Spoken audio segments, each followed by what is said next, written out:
ये रिकॉर्डिंग सुनो कहानी मेरी ज़बानी के लिए की जा रही है। ये कहानी सिलसिला जलना मना है की 5वीं कहानी है। इसे तहरीर किया है हुमैरा तहसीन ने और इसका उन्वान है किस्सा मछली के कत्लों का।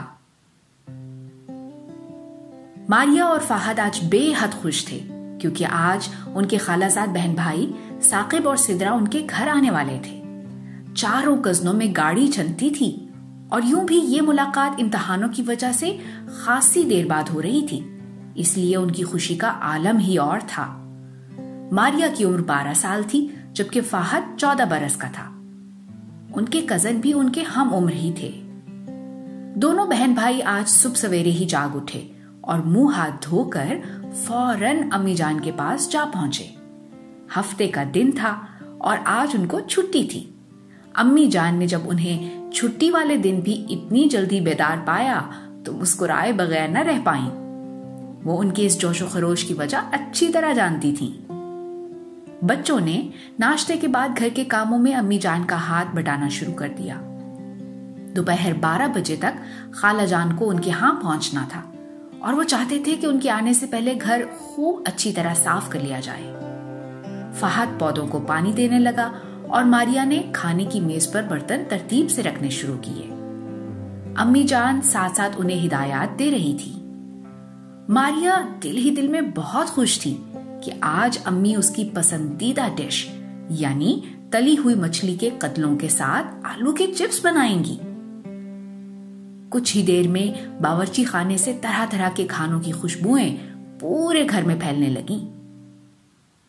अम्मी ने बच्चों को हिदायत दी कि वो अपने कपड़े तब्दील कर लें और बाल संवार लें। खाला का फोन आ गया था कि वो रास्ते में हैं। फहद और मारिया की निगाहें दरवाजे पर जमी थी और उन्हें शिद्दत से खाला, साकिब और सिद्रा का इंतजार था। कुछ ही लम्हों बाद एक गाड़ी उनके घर के बाहर आन रुकी। दोनों बच्चे अपने मेहमानों का इस्तकबाल करने दरवाजे की जानिब लपके। देखते ही देखते पूरा घर बच्चों की कहकहों और उनकी शरारतों से गूंज उठा। घंटा भर खेल में मगन रहने के बाद मारिया को भूख सताने लगी। उसने अपने खिलौने सिद्रा के सपुर्द किए और खुद बावर्ची खाने का रुख किया। अम्मी जान लाउंज में खाला जान के साथ गुफ्तगू में मगन थी। मारिया ने देखा कि चूल्हे पर कढ़ाई धरी थी और मछली के कतले उबलते हुए तेल में तल रहे थे। मारिया ने सोचा कि क्यों ना वो खुद ही मछली को पलट दे ताकि अम्मी जान को उठकर बावर्ची खाने में ना आना पड़े। चुनाचे वो चूल्हे की जानिब बढ़ी और पास रखे कफचे की मदद से मछली को पलटने की कोशिश की। मुश्किल ये थी कि मारिया का हाथ उसका कद छोटा होने की वजह से कढ़ाई तक पहुंच नहीं पा रहा था। उसने एड़ियां ऊंची की और दोबारा मछली पलटने की कोशिश की। यकायक उसका तवाजुन बिगड़ा और वो लड़खड़ाई। उबलते तेल की कड़ाही उसके बाजू का वजन पड़ने से अचानक उलट गई। जलता हुआ तेल मारिया के हाथ, बाजू और पेट को जलाता हुआ उसके पांव पर फैलता गया। मारिया की दर्द भरी चीखें पूरे घर में फैल गईं। अम्मी और खाला जान जब दौड़ती हुई बावर्ची खाने में पहुंची तो मारिया दर्द की शिद्दत से बिल्कुल बेजान सी हो चुकी थी। कड़ाही औंधी होकर अब भी चूल्हे पर धरी थी और उसमें से आग के शोले बुलंद हो रहे थे। बाकी बच्चे भी भागते हुए किचन में पहुंचे। फहद ने खौफजदा होकर एक बर्तन में पानी भरकर जलती हुई कड़ाही पर डालना चाहा तो खाला जान ने फौरन आगे बढ़कर उसे रोक दिया। उन्होंने निहायत एहतियात से चूल्हे का बर्नर बंद कर दिया और एक मजबूत लोहे का ढक्कन जलती हुई कड़ाही पर रख दिया।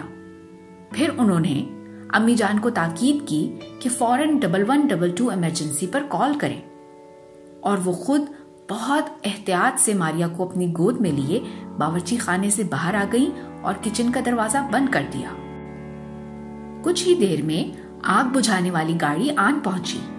तरबियत याफ्ता अमले ने नन्ही मारिया को अपनी गाड़ी में लटाया और अस्पताल मुंतकिल किया। बाकी अफराद आग बुझाने की कोशिश में लग गए। आग पर जल्द ही काबू पा लिया गया।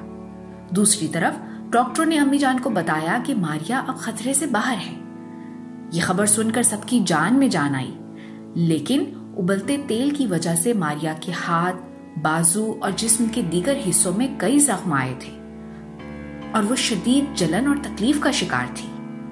उसको जा बजा पट्टियां बांधी गई थी, जिनकी वजह से वो ठीक से खा पी भी नहीं सकती थी। इसके बावजूद सब इस बात पर अल्लाह के शुक्रगुजार थे कि जख्म ज्यादा शदीद नौयत के नहीं थे। खाला जान ने फिर सब बच्चों को समझाया कि कभी भी जलते हुए चूल्हे की जानिब बगैर एहतियात के ना जाएं। अच्छा यही है कि किसी बड़े की मौजूदगी में किचन में जाएं।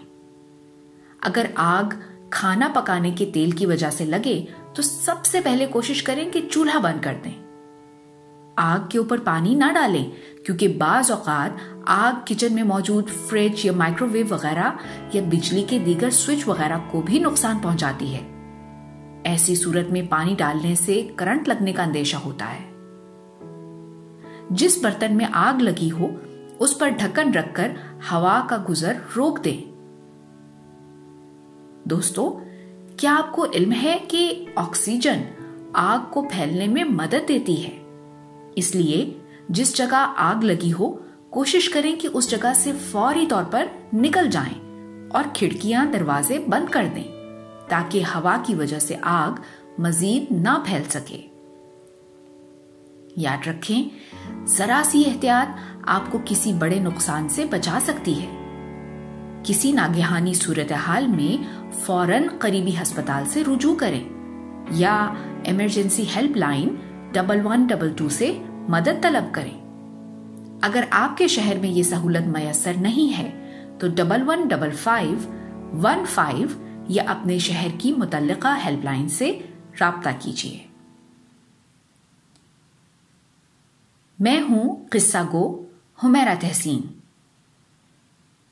मेयो अस्पताल के दोस्त होने की हैसियत से हम बच्चों के हादसाती तौर पर जल जाने के वाकयात के बारे में चलाई जाने वाली आगाही मुहिम में सच्चे वाकयात पर मबनी सबक आमोज कहानियां सुनाकर अपना किरदार अदा कर रहे हैं। आइए इस मुहिम का हिस्सा बनिए और हमारा साथ दीजिए। मजीद कहानियां या नज़्में सुनने के लिए हमारा फेसबुक पेज, यूट्यूब चैनल और इंस्टाग्राम अकाउंट लाइक, सब्सक्राइब और फॉलो करना ना भूलिएगा।